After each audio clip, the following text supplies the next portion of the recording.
Something feels off about these paintings.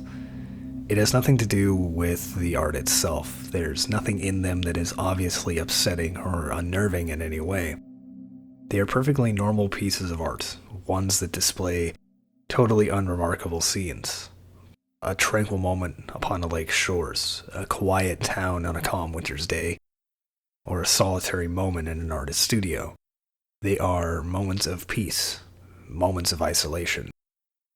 Despite this, the longer I look at them, the more I can't help but feel that something is missing. Something that's absence sends a whisper of unease to the back of my mind that builds and builds until I have to do something else. These paintings are empty, devoid of life, save for plants, but the worlds in these paintings don't feel dead. They don't give the impression that something came and forced everyone to leave, or that a disaster swept through and wiped everybody out. It's as if they simply vanished, as if they were here one moment and gone the next. Each one of these paintings have been digitally altered to remove the people and animals that were originally in them. If you're familiar with any of these paintings, you probably noticed that. They belong to a collection of works put together by Spanish artist José Manuel Ballester, and are part of a very small artistic trend where artists use software like Photoshop to remove characters from historical works of art. Ballester started work on the project in 2020, right in the middle of the pandemic. His goal was to capture how the new world created by COVID felt, the uncanny emptiness left behind as businesses closed and schools moved online, when roads that had always been packed with traffic emptied for the first time in many people's lives, and when people became more isolated than ever. His edits turn these familiar works of contemporary art into strange and unfamiliar scenes, ones that capture the essence of what it was like during the shutdowns. A time that was cold, empty, isolated, and the future was uncertain. By removing the original subjects of these paintings, they are presented in a way that was likely never imagined by the people who created them. When Da Vinci painted The Last Supper, he wanted the viewer to focus on Jesus and his apostles. His goal was to capture a specific moment from the gospel, and in their absence, an entirely different moment is captured. Things that were intended to only be background art become the centerpiece. The lack of people makes the space feel distorted. The table seems too small, the doors on the side too large. The back wall feels too close, and the ceiling too long. Of course, most of this space was never meant to be seen, or to even really exist, being nothing more than a suggestion of space behind the people that were originally in this painting. But with everyone removed, that space is all there is, and its oddness deeply unsettles me. All the paintings in Ballester's collection unsettle me, especially those depicting interior spaces. They give me the same sensation that one might get when watching the home movies of strangers, a small buzz in the back of my mind telling me that I'm intruding on something that was never meant for me, that I'm seeing something that I was never supposed to, which, considering that these paintings have been edited, is true. Da Vinci never intended for this room to be empty. The goddess Venus was the centerpiece of this work. This studio was meant to be occupied. Seeing them otherwise is an unintended experience, one that feels wrong. To me, these edited paintings feel like a glimpse into the aftermath, spaces that have served their purpose and have been left behind by the people who once used them. They feel the same as liminal spaces. Liminal spaces have exploded in popularity over the last few years. There are countless compilations of oddly familiar images here on YouTube, along with TikTok and Instagram. There are entire communities centered around liminal spaces pretty much wherever images are shared, and they have appeared in various pieces of internet horror, movies, and of course video games. The word liminal comes from the Latin root limen, meaning threshold, usually in reference to physical thresholds like doorways and windows. Liminality has its roots in social anthropology and was first used by Van Gennep in his Rites of Passage to denote specific points in social transitions, such as coming-of-age ceremonies. Since then, liminality has expanded into other social sciences like psychology and sociology, and has spread beyond academia and become its own internet aesthetic. In all of these contexts, the meaning of liminality is mostly the same. It's the middle ground between one state or place and another. If you want an example, say childhood is point A and adulthood is point B, then the teen and young adult years are the liminal space between the two.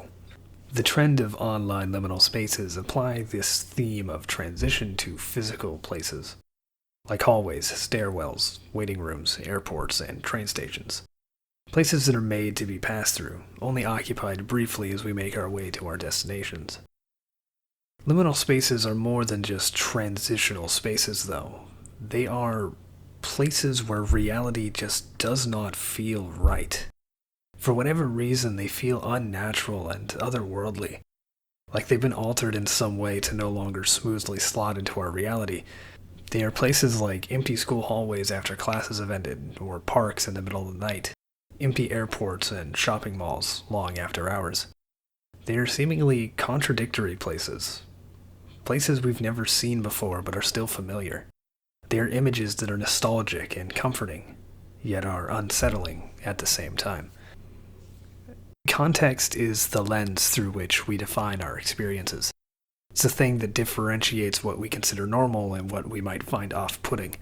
It's the reason why you might be perfectly comfortable walking around your neighborhood during the day, but uncomfortable doing so at night. Context is a big part of what makes liminal spaces feel the way they do, both for those that are purely unsettling and those that are vaguely nostalgic. There are no people in these places, no animals, and hardly any plant life. Liminal spaces are almost always totally removed from nature and the outside world. There are few windows or doorways here, and even fewer that show the outside world, as if they are their own self-contained spaces, existing only within themselves. They are all man-made, places built with the intent to be used by people, but they are empty, robbed of their purpose, locked in a seemingly pointless existence. After all, what good is a school with no children to teach, or a mall that will never again be filled with shoppers? They are snapshots of office buildings and stores with all their furniture and merchandise removed, empty and nondescript hotel hallways and places children play long after everyone's gone home. They are places that were never intended to be experienced this way. School hallways are meant to be filled with the sound of students on their way to their next class, or teachers chatting with one another. Malls and stores should be overflowing with hustle and bustle of shoppers and bland corporate pop music. Parks should be full of children playing and people hanging out with each other. But that's not how we see these places. Instead of being full of people, they are totally empty. Husks of their former selves echoing a time that they were once lived in. Seeing them in this way, in a context that is totally opposed to their purpose, is unnerving. It feels wrong, unnatural even. They are like inverted and off-centered mirrors of the places that we experience in our everyday lives. Ones that warp these places into something that is unfamiliar and strange. That being said, a place feeling unnatural doesn't necessarily mean that it is. The emptiness of these places is a product of time, an unavoidable consequence of them having been made in the first place. Logically, we understand that these places are going to be empty at some point. They will close for the day and everybody will go home. But because we don't associate them with emptiness, seeing them with most of the lights off and with no people around just doesn't feel right. Liminal spaces are mundane in their emptiness. This is just a GameStop. This is a slide. This is an indoor mini golf course. Perfectly normal locations and normal circumstances. They are normal places that have become liminal in their own existence, locked somewhere between use and disuse. Some liminal spaces feel like they could exist only in another reality. They are ethereal and dreamlike, full of impossible architecture and buildings that don't make sense, things and places that couldn't have possibly been built by humans.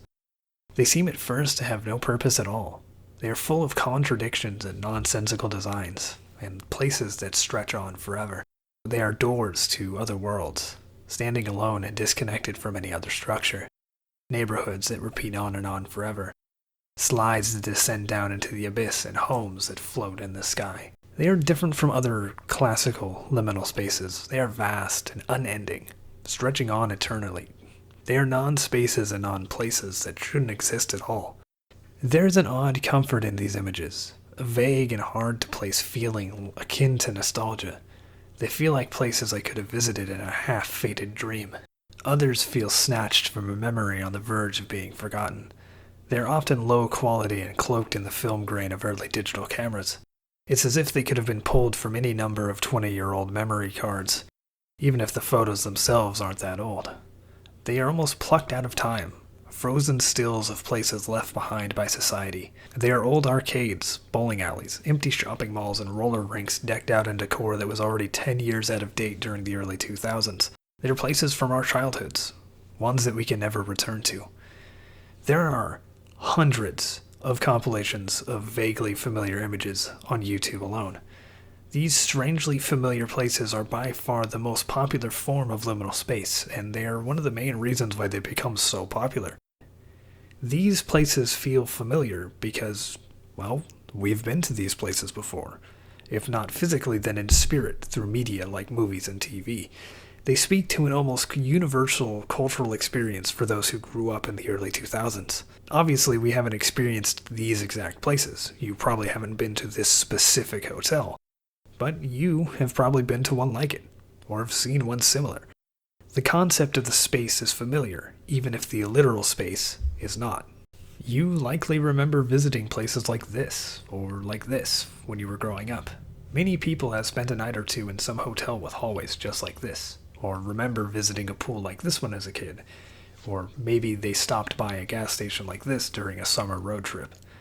Liminal spaces remind us of the way we felt in these places. They help us remember the feel of cold tile beneath our feet, the smell of chlorine in the air, and the water sticking to our skin as we make our way back to our hotel rooms. The details of these places don't matter. They are ambiguous, lacking notable characteristics or landmarks that give away where they are. They are caked and faded in old decor that's decades out of date, and are shadowed in the faded yellow of old fluorescent lights. They feel out of time, but just how far out of time is hard to tell. This ambiguity helps them act as a catalyst, a focal point for old and nearly forgotten memories to be recalled from the depths of our minds. Memories of times we enjoyed ourselves in places like these. Places and times that we can never return to, yet yearn for all the same. Of course, liminal spaces are subjective. An image that makes one person feel nostalgic might be deeply upsetting to another. And while a lot of these images have at least a background buzz of uncanniness to them, there are some that are just straight up unsettling. Personally, I think the thing that makes a lot of them so unnerving is that these images usually have one or two things that are just off. Like when something is obviously out of place, or objects are arranged in weird ways, or the actual architecture itself is strange. Take this interior courtyard, for example. It's one of the most popular liminal spaces, and I cannot, for the life of me, understand how somebody built this. It's entirely empty. The space is unsymmetrical. The windows feel like they should fill out the entire walls, and it's a space that should be outside that's inside. The whole thing just doesn't feel right. And these liminal spaces are a lot like cursed images in that way. They feel alien, like a human wouldn't reasonably arrange them this way. No one would build something like this. They are uncanny, like an imitation of something made by a human being, created by something that is distinctly inhuman. This combined with things like strange lighting, endless patterns, or thresholds that block our view, work to create an almost horror-esque atmosphere, one that leaves us wondering what made these places. The latter being the entire premise behind the original Backrooms, probably the most well-known piece of liminal space media, and arguably the starting point for liminal spaces becoming popular in the first place. To cap this off, I'd like to talk about my favorite liminal space. It's this hallway. Yeah, it's plain, but when I first saw it, it brought back a memory I hadn't recalled in a long time. It reminds me of the first time I was really alone somewhere.